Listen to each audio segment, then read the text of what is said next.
Good morning विद्यार्थी मित्रों। आज हम जो मन कविता देखी है उसके जो लेखन कौशल्य है वो आप देखने वाले हैं।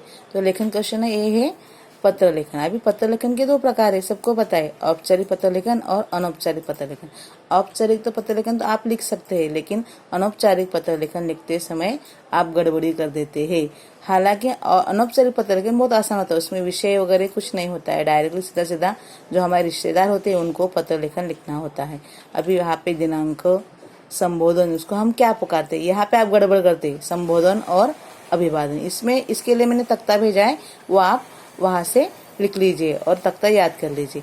प्रारंभ मतलब शुरुआत, इसमें विषय, महोदय ये चीजें नहीं होती, और जो आप जिस विषय पे लिख रहे वो विषय विवेचन होता है। उसके बाद लास्ट में तुम्हारा, तुम्हारी दीदी, तुम्हारा पोता, इस तरह से आपका पोता, इस तरह से हमें यही समारोह करना है। इसका मैं एक अभी आपको यही समझाती हूँ कि चार्ट, वो उस तरह से अगर वो चार्ट समझ गया तो ये एक चीजें, ये संबोधन और अभिवादन ये आपको समझ में आएगा। ये तीन चीजें समझ में आ जाए तो ये जो अनौपचारिक लेटर है वो भी आप लिख सकते हैं। और उसके बाद साइन, नाम, पता, ईमेल आईडी, ये तो बातें आपको पता ही है। तो अभी हम देखेंगे कि पत्र लेखन रियल में क्या होता है। अभी पत्र लेखन के दो भेद होते हैं, एक औपचारिक पत्र लेखन और अनौपचारिक। औपचारिक पत्र लेखन मतलब ऑफिशियल, कार्यालयीन, इसके अंतर्गत प्रार्थना पत्र, व्यवसायिक पत्र और कार्यालयीन पत्र आते हैं। और अनौपचारिक में इसके अंतर्गत मित्र, रिश्तेदार, परिवार के सदस्यों के लिखे जाने वाले पत्र आते हैं। अभी जब पत्र लिखते हैं तो वो उसका एक फॉर्मेट होता है। हाँ, तो पहले सबसे पहले दिनांक, उसके बाद पद और पता। अगर व्यवसायिक पत्र लेखन है तो देखो इस तरह से, सेवा में श्रीमान व्यवस्थापक जी, नूतन पुस्तक भंडार, सागर दर्शन, बाजारपेठ, पुणे, ये कहाँ पे आता है, व्यवसायिक पत्र लेखन में। ये हमें जो घरगुती रिलेटेड होते हैं, अनौपचारिक पत्र लेखन होते हैं, वहां पे लिखने की जरूरत नहीं होती है। लेकिन ये बात भी जरूरी है कि व्यवसायिक पत्र लेखन में ये आना जरूरी है। अभी उसके बाद विषय, ये जो है हम पढ़ रहे हैं व्यवसायिक, ये जो विषय जो होता है ये हमारे अनौपचारिक पत्र लेखन में आता नहीं है, लेकिन फिर भी आपको समझा रही हूँ। अगर व्यवसायिक पत्र लेखन है तो आपको वहां पे समझ आ सकता है, इसके लिए ये भी समझा के दे रही हूँ। जैसे कि पुस्तकों की मान हेतु निवेदन पत्र। संबोधन, जिसे हम पत्र लिख रहे हैं, माननीय महोदय, माननीय महोदय, ये किस में आएगा, औपचारिक पत्र लेखन में। किस में आएगा, औपचारिक पत्र लेखन में। ये माननीय और महोदय ये हमारे अनौपचारिक पत्र लेखन में आएगा नहीं। इसके बदले क्या आएगा, आदरणीय पिताजी या फिर माताजी, जो भी होंगे उस तरह से आपका आएगा। जैसे कि, और इसके बाद प्रेषक का हस्ताक्षर मतलब लास्ट, जब पत्र आपका समाप्त हो जाता है उसके नीचे भौदीय या भौदेय, ये सारे जो है ये हमारे इसमें आते हैं। किसमें आते हैं, औपचारिक पत्र लेखन में। लेकिन अगर दादाजी है तो आपका पोता, आपकी पोती, माँ है आपकी बेटी, आपका बेटा, इस तरह से आएगा। अभी प्रेषक का साइन करने के बाद, भौदिया लिखने के बाद या फिर ये लिखने के बाद प्रेषक का नाम, पता, ईमेल आईडी, ये सारे वहां पे होने चाहिए। पत्र की भाषा जी शुद्ध प्रभावमयी होनी चाहिए, कठिन शब्द का प्रयोग ना करे, और पत्र जो संक्षिप्त मतलब शॉर्टकट, असर होना चाहिए, और उसमें भावुकता भी होना चाहिए। संबोधन या अभिवादन, ये जो महत्वपूर्ण दो चीजें हैं, इसके लिए हम ये चार्ट देखने वाले। अभी ये जो चार्ट है वो हम एक एक देखते जाएंगे। अभी ये चार्ट कैसे देखेंगे, देखिए मैं आपको समझा रही हूँ और वहां पे अच्छे से ध्यान दीजिए। ये अगर समझ में आ गया तो इसमें पत्र लेखन लिखने में आपके कोई दिक्कत आ नहीं सकती है। अभी देखो यहाँ पे संबंध बताया है, ये संबोधन है और ये अभिवादन है। अभी अगर दादा और पिताजी है तो श्रद्धेय दादाजी, पूजनीय पूज्य दादाजी, सादर चरण स्पर्श, सादर नमस्कार या चंदन चरण वंदन। ये जो चार्ट है ये सारा का सारा आप 2-4 बार पढ़िए और आपको समझ में आएगा किसको क्या कहने का है। मामा, चाचा, फूफा, मौसा हो तो आदरणीय मामा जी, चाचा जी, फूफा जी, मौसा जी। पूज्य भी लिख सकते हैं, सादर नमस्कार, सादर प्रणाम।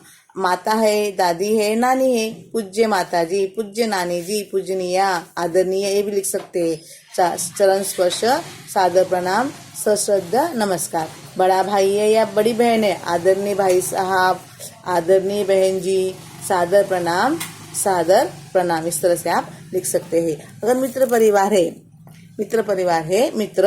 मित्रवर, प्रिय मित्र जो भी नाम होगा, प्रिय स्नेही मित्र जो भी नाम होगा, सस्नेह नमस्कार। जो जो आपको आसान लगे वो आप चूज कर सकते हैं उसमें से, लेकिन ये आपको अच्छे से नोटबुक में लिख लेना है।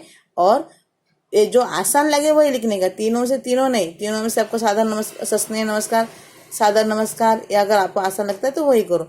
छोटी भाई और छोटा बहन, प्यारे किंवा प्रिय मित्र, प्रिय बहन छोटी, इस तरह से पुत्र पुत्री, चिरंजीव, प्रिय पुत्र, ये सब आपको सुखी रहो मतलब जैसा किसी का हमारा नाता है उस तरह से उसका संबंध है, उस तरह से संबोधन और उस तरह से अभिवादन करना बहुत जरूरी है। और इसको भी एक एक मार्क्स से पत्र लेखन जो होते हैं 5 अंक के लिए होता है, तो ये 2 चीजों को भी आपको एक एक मार्क्स से इसके लिए इसको अच्छे से करना है।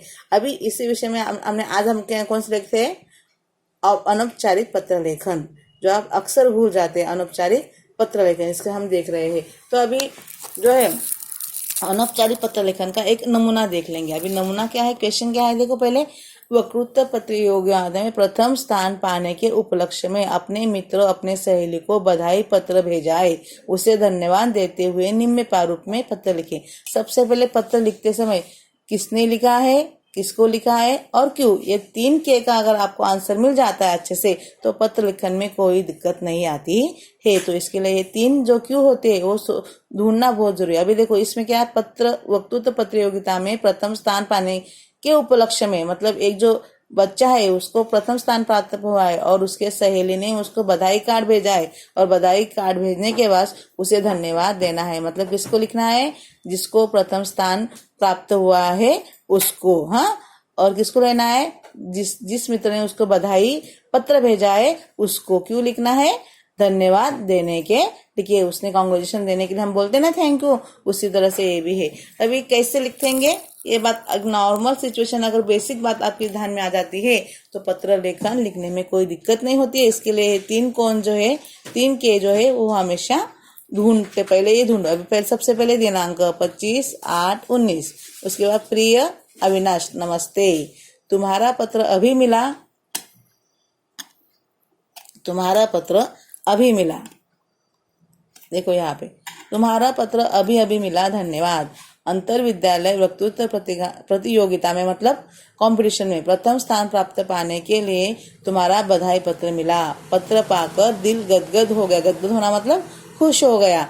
वास्तव में मेरी इस सफलता में तुम जैसे मित्रों का मुझे सदा उत्साह दिलाते रहना का बड़ा हाथ है। अगर कोई हमें जीतता है तो हम उसे कांग्रेचुलेशन करते हैं, उसका हौसला बढ़ाते हैं उस तरह से। इसके लिए तुम तो जानते हो मंच पर बोलने में मुझे कितनी झिझक होती थी, पर तुम जैसे मित्रों और हमारी कक्षा के अध्यापक मतलब टीचर निरंतर मतलब हमेशा प्रोत्साहन से आज मुझे अंतर विद्यालय वक्तृत्व मतलब स्पीच की प्रतियोगिता कंपटीशन में प्रथम स्थान प्राप्त करने का अवसर मिला है। मैं इसके लिए तुम जैसे अपने सभी मित्रों और अपने कक्षा के अध्यापक नरेश कौशल जी का तहे दिल से आभारी हूँ। मेरा उत्साह बढ़ाने के लिए धन्यवाद।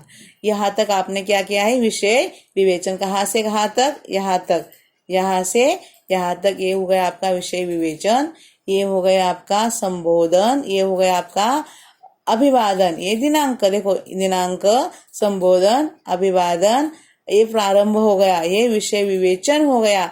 और उसके बाद ये तुम्हारा मित्र राजेश शर्मा, फिर वहाँ श्री रंजन पाटिल 17 विमल मेशन महात्मा गांधी रोड औरंगाबाद, और सबसे लास्ट ईमेल आईडी abc.xyz.com, ये आप खुद से उस टाइम में बना सकते हैं, या फिर जो है वो ABCD ऐसे कुछ भी लिख सकते हैं, लेकिन ईमेल आईडी देना बहुत जरूरी है। इसको भी 1 मार्क है, इनको 1 मार्क्स से दिनांक, यहाँ पे 2 मार्क्स आते हैं, इनको 1 मार्क्स और इस का 2 मार्क्स, इस तरह से इसका डिवाइशन होता है। पत्र लेखन बहुत आसान है और इसको कभी उसके मार्क्स कभी गवाओ मत। मुझे लगता है कि आपको ये जो टॉपिक है समझ में आया होगा।